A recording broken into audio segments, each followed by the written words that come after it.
The night my friend set me up with Emma Collins, I realized something very simple about people. Some of them don't want romance. They want an audience. My name is Adam Reed. I'm 34, and by that point, I had been single long enough for everyone around me to treat it like a community problem. My sister sent me profiles. My coworkers made jokes. My friends gave speeches about getting back out there, like dating was a public service I had been neglecting. I wasn't bitter, just tired. I had gone through a quiet breakup the year before with a woman who loved the idea of a stable man until stability looked too much like normal life.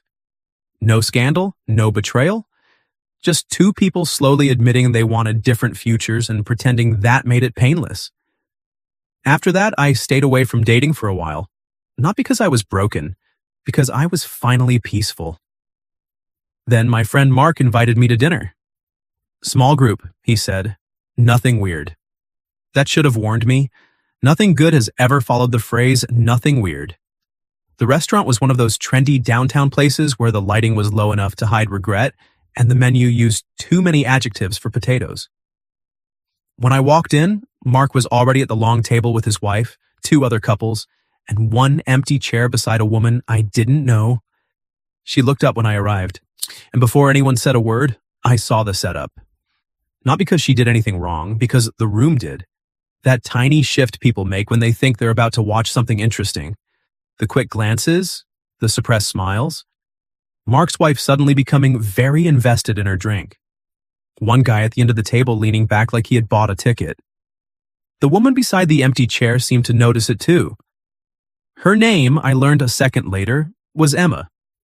She was around my age, maybe early 30s, with warm brown eyes, shoulder-length dark hair, and a navy dress that looked simple in the best way. She was plus size, yes, but that wasn't what stood out first. What stood out first was how still she was. Not shy. Still. Like someone who had walked into a room, understood the temperature immediately, and decided not to give anyone the satisfaction of seeing her flinch. Mark stood too quickly. Adam, there he is. I gave him a look. Here I am. This is Emma, he said, gesturing like a game show host with a guilty conscience. Emma. Adam. Emma smiled politely. Hi. Hi, I said. Then Mark added, we thought you two might, hit it off. The table went too quiet. There it was. Not a date, a test. Maybe even a joke. I don't know what reaction they expected from me. Discomfort, probably. Some awkward laugh, a polite escape. Maybe they thought I'd be shallow enough to make them feel superior for noticing it. Instead, I pulled out the chair beside Emma and sat down. Good, I said, because I was hoping there'd be at least one person here I hadn't already heard tell the same 3 stories. Emma looked at me. Really looked. One corner of her mouth moved like she was trying very hard not to smile. Mark blinked. Wow, starting aggressive. You invited me to a surprise dinner with witnesses, I said. Aggressive feels appropriate. That got a couple of laughs, but they were nervous now. Good. Emma picked up her water glass and said, for the record, I also was told this was a normal dinner. I turned to her. So we were both lied to. Apparently. Strong foundation. Her smile came through this time. Small, sharp, beautiful. That was when I knew this evening might not go the way the room expected. For the first 20 minutes, people tried to behave normally and failed. Conversations kept detouring toward us, then away from us, like everyone wanted to check whether the chemistry experiment had exploded yet. Emma handled it with more grace than they deserved. She worked as a high school art teacher. She had once accidentally ordered 70 pounds of clay instead of 7 because the supplier's website was designed by a raccoon with Wi-Fi. She loved old bookstores, hated cilantro, and had an extremely specific theory that every bad first date could be identified by how a man treated the waiter in the first 10 minutes. That seems harsh, I said. It's generous, she replied. I used to give them 20. I laughed for real. Not polite. Laughter. Real laughter. The kind that made Mark glance over with an expression I couldn't read. Maybe confusion. Maybe disappointment. Maybe the uncomfortable realization that the person he thought would be the joke had become the most interesting person at the table. Then one of the husbands, Brad, opened his mouth and confirmed my lowest expectations. He leaned back grinning and said, "So, Adam, be honest. Is Emma your usual type?" The table froze. Emma's face didn't change much, but I saw her hand tighten around her fork. That was the moment, the one the night had been building toward. The moment where everyone found out what kind of man I was willing to be when a woman's dignity was on the table and people expected me to laugh along. I set my drink down, slowly. Then I looked at Brad and said, "No." The room went silent. Emma looked down. And before that silence could turn cruel, I finished. "She's smarter, warmer, and funnier than most women I've been lucky enough to sit beside." I turned slightly toward her, not performing, just making sure she heard me clearly. "So, if you're asking whether I usually get set up with someone this interesting, the answer is no." Nobody moved. Brad's grin died first. Mark's wife stared into her glass. Emma lifted her eyes to mine, and for 1 second, all the noise in the restaurant seemed to fall away. Then I looked back at Brad. "And if you were asking something else," I said calmly, "don't." That left the whole table speechless, exactly like the title promised. "But Emma?" Emma smiled, not the polite one from before, a real one. And then, with perfect calm, she said, "Well, that was unexpected." I picked up my menu. "Good unexpected, or we should escape through the kitchen unexpected?" She leaned closer, just slightly. "Ask me again after dessert." And for the first time all night, I forgot the room was watching. Dessert became the safest deadline I'd ever been given. Not because the room got easier, because Emma did. Once Brad's comment had been shut down, the table lost its appetite for cruelty and spent the next half hour pretending the whole thing had never happened. That was always the pattern with people like that. They loved a sharp moment until it required accountability. Emma didn't make it easy for them. She didn't storm out. She didn't shrink. She didn't reward anyone with visible damage. She simply turned toward me and started talking like the rest of the table had become background music. "So," she said, unfolding her napkin again, "what do you do when you're not rescuing blind dates from social experiments?" "I manage operations for a regional bookstore chain." Her eyes lit up. "You're kidding." "I rarely start with my most seductive fact, but yes." "That is actually dangerously close to seductive," I laughed. "Books? Books, logistics, and access to staff recommendations? Please, that's a power combination." That was how we got from awkward setup to first real conversation. She asked good questions, not the job interview kind, the kind that made you reveal things by accident. She wanted to know what book I judged people for pretending to like, which store in our chain had the best atmosphere, whether I believed people bought books for who they were or who they wanted to become. I told her both. She smiled like that answer pleased her. Then she told me about her students. Not in the heroic teacher way some people perform, but with real affection and frustration mixed together. One kid who only drew dragons but made them emotionally specific. One senior who had painted a portrait of her grandmother from memory and made the whole class go quiet. One freshman who kept hiding tiny cartoon frogs in every assignment like an artistic signature. By the time dessert menus came, I had forgotten half the table existed. That apparently bothered Mark. He leaned in with a forced grin and said, "Wow, you two are really hitting it off." Emma looked at him. "Was that not the plan?" His grin twitched. "No, of course, I just mean, you seem surprised," I said. Mark looked at me. I held his gaze. Not angrily. Anger gives people too much drama to hide behind. Just steadily. He cleared his throat and looked away first. "Good." Emma noticed. Of course she did. When the waiter came, she ordered chocolate cake and 2 forks without asking me. I looked at her. Bold. Assumption. "You defended my honor. You've earned shared cake privileges."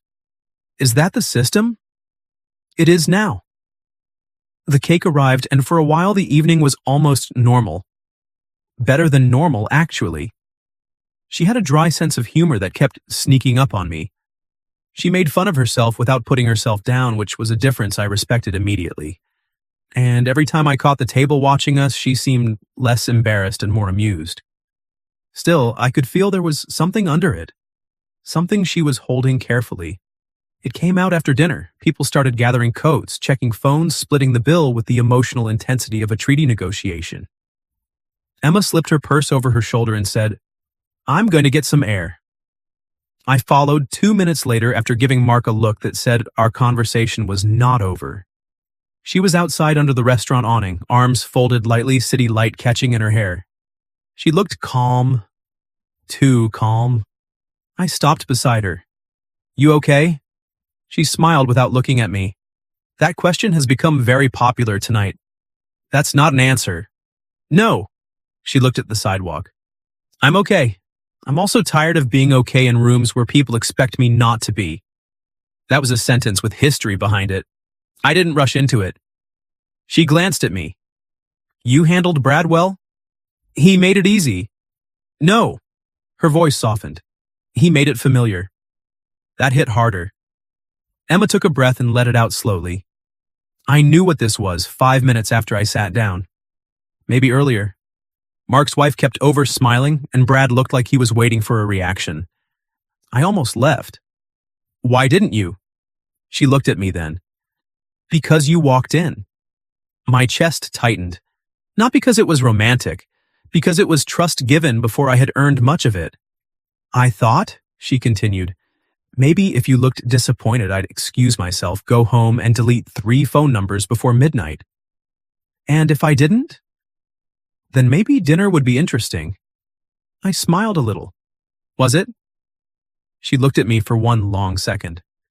"It became interesting." The door opened behind us. Mark stepped out, hands in his jacket pockets, wearing the uncomfortable face of a man who knew he needed to apologize but hoped the sidewalk might do it for him. "Hey," he said. "Adam, can I talk to you for a second?" Emma looked between us. "I can give you 2 space." "No," I said. "You can stay." Mark's face got worse. Good. He deserved witnesses too. He rubbed the back of his neck. "Look, I didn't mean for anything to get awkward." Emma let out a quiet laugh. "That is an incredible sentence." Mark glanced at her, then back at me. "I just thought you two might be good for each other." "That part could be true," I said. "The problem is you invited us like people and watched us like entertainment." That landed. Mark looked down. "Brad was out of line," he muttered. "Yes," I said, "and everyone who sat there waiting to see what I'd do was right there with him." He didn't have an answer. Emma did. She stepped slightly forward and said, "For what it's worth, I don't need anyone punished. I just need fewer people confusing cruelty with honesty." Mark looked properly ashamed then. Finally. "I'm sorry," he said. Emma nodded once. Accepted, not erased. That sentence made me look at her again, because that was the kind of strength people miss when they're too busy judging what's easy to see. Mark went back inside after that, leaving us alone under the awning. For a moment, neither of us spoke. Then Emma looked at me and said, "You know, I had a speech ready." "For him?" "For the table, for all of them. It was very good, sharp, devastating, possibly too long." "What happened to it?" She smiled.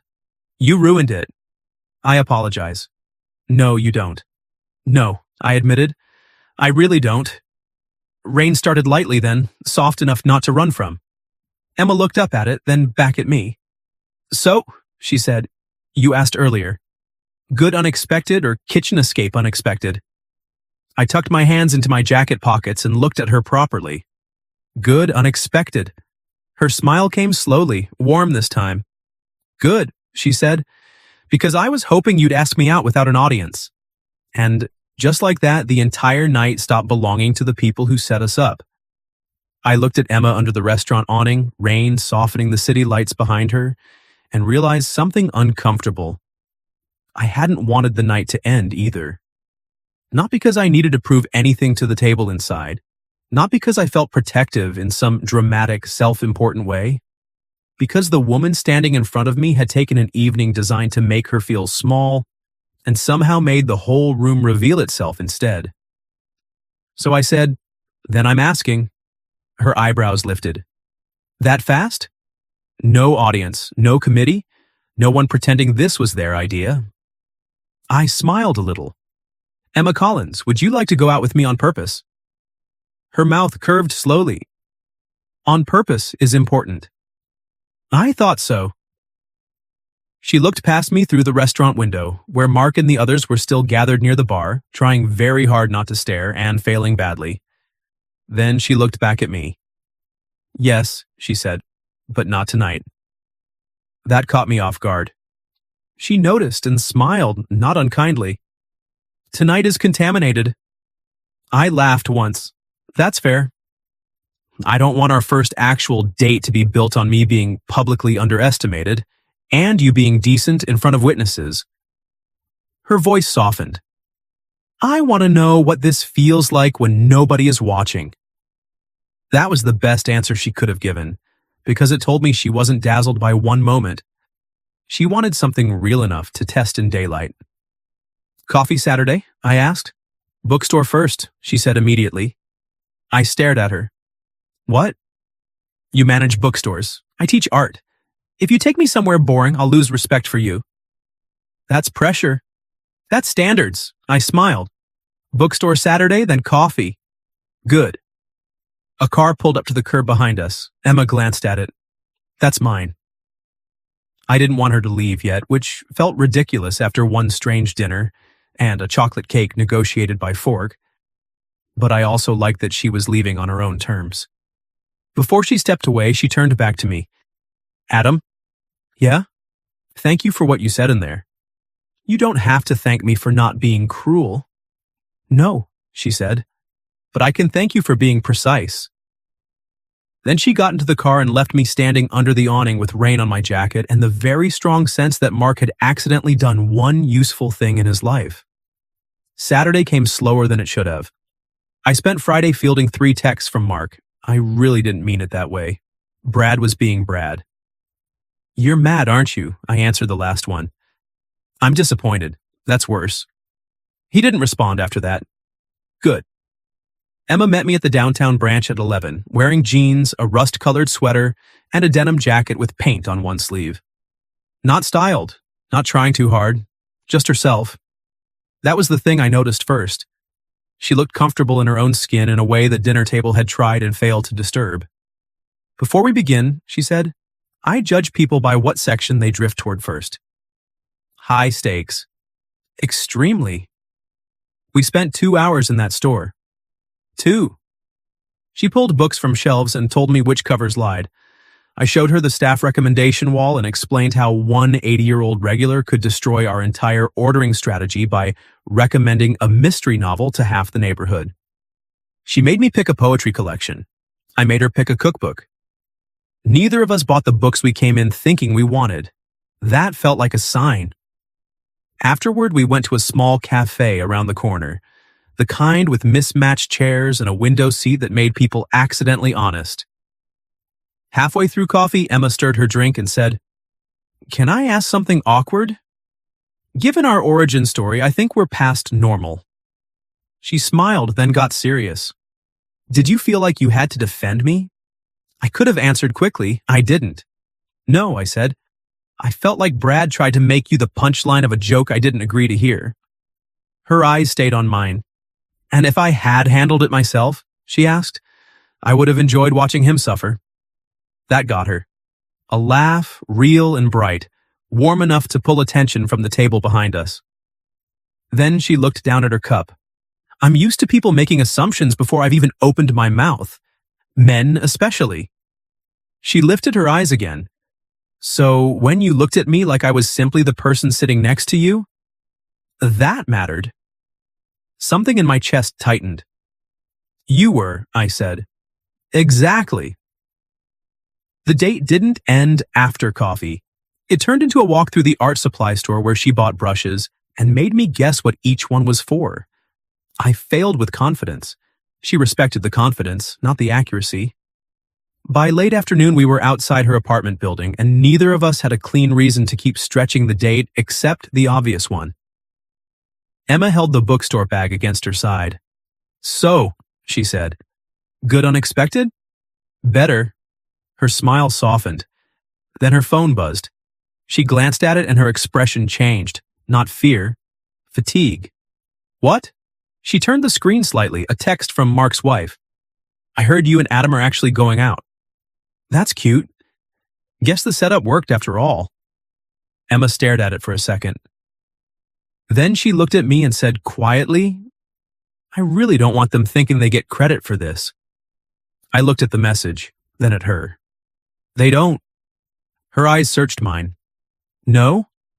"No, they created a bad room." I stepped a little closer.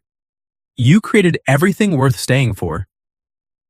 The expression that crossed her face then was softer than anything I'd seen from her yet. Before either of us could say more, she slipped her phone into her pocket and whispered, "Then come upstairs for tea, Adam. I'm not ready for this date to be over." I went upstairs for tea. That sounds calmer than it felt. Emma's apartment was warm, bright, and full of things that made immediate sense once you knew her.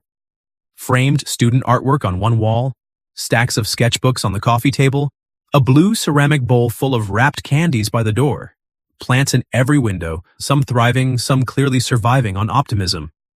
She kicked off her shoes, set the bookstore bag on the counter, and said, "I need to warn you, my tea collection suggests I'm more emotionally stable than I am. I'll try not to be misled." Good. She made chamomile for herself and something with ginger for me, then carried both mugs to the couch. For a while, we didn't talk about the dinner, or Mark, or the text. We talked about normal things. Bad apartment plumbing. The best bookstore smell. Whether adults should be allowed to own more than one decorative blanket without being judged. Then she got quiet. I waited. Emma looked down at her mug and said, "The thing about being made into a joke is that people always expect you to appreciate when someone else stops the joke." I understood what she meant immediately. "You don't want to be grateful for basic decency." Her eyes lifted to mine. "Yes. You shouldn't have to be." That seemed to hit her harder than any compliment could have. She leaned back into the couch, one hand around the mug. "I liked what you did. I did. But I think I liked even more that you didn't treat me afterward like I was fragile." I smiled a little. "You did threaten to judge my bookstore performance. You needed pressure. I performed well. You did." The quiet after that was softer. Not empty. Full. Emma set her mug down. "Adam?" "Yeah?" "I'm not asking for a speech. I'm not asking for reassurance. I just want the truth." She looked at me directly. "Did tonight change how you saw me?" "Yes," I said. Her expression flickered. "So I finished before fear could fill in the wrong ending. It made me see you more clearly." She didn't move. "I already thought you were beautiful," I said. "But tonight I saw the way you hold your ground. The way you refuse to become bitter even when people hand you every reason. The way you can accept an apology without pretending the hurt never happened." I leaned slightly closer. "That changed how I saw you. It made me want to know you properly." Emma's eyes went bright, but she smiled through it. "That," she whispered, "was dangerously precise. I was told precision matters. It does." Then she kissed me. Not because I had rescued her. Not because the night had wounded her and I was convenient comfort. It felt like a choice. Clear, warm, and entirely hers. When we pulled apart, she laughed softly and touched her forehead to mine for half a second. "What?" I asked. "I was trying not to kiss you until the second date." "How'd that plan go?" "Poorly. I'm honored. You should be." The second date happened 3 days later. No audience, no setup, no awkward table full of people waiting for a reaction. Just us in a small Italian place where the waiter brought extra bread, and Emma drew tiny cartoon frogs on the paper napkin while telling me about a student who had finally submitted a painting after months of saying he wasn't an art person. After dinner, we walked for almost an hour. She took my hand first. I liked that, not because I needed proof, because it was Emma choosing without asking the room for permission. Mark apologized properly a week later, not by text, in person. He came to my office, looked uncomfortable, and said, I thought I was being funny. I wasn't. I'm sorry. I said, tell her that. He did. Emma accepted it the same way she had outside the restaurant. Accepted, not erased. That became one of the things I loved about her first. She didn't pretend pain was smaller than it was just to make other people comfortable. But she also didn't let it become the whole room. 3 months later, she invited me to her school's spring art show. I watched her move through the gymnasium while students pulled her from one painting to another, each of them wanting her to see what they'd made. She looked radiant there, not because of how she was dressed, because she was exactly where she belonged. One of her students, a shy girl with purple glasses, asked if I was Miss Collins' boyfriend. Emma looked at me. I looked at her. Then I said, I'm trying very hard to earn the title. Emma smiled so big the student giggled. A year later, we moved in together. Not because it was dramatic, because Sunday mornings had started feeling strange when we woke up in different places. She brought too many blankets. I brought too many books. We compromised by buying more shelves and pretending that solved anything. 2 years after that, I proposed in the bookstore.